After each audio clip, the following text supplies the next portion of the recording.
За мен е голяма чест, че тази година съм посланник на фестивала Възможното образование 2026.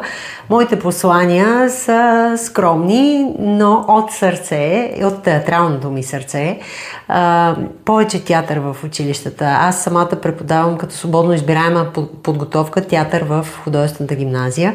Децата идват много уморени преди часа и си тръгват страшно заредени, защото театралните часове зареждат с адреналин.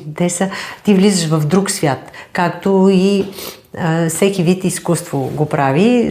Насърчавам в учебната програма да се включат повече изкуства и по-малко математика, география, биология или пък тези предмети да се преподават с помощта на изкуството.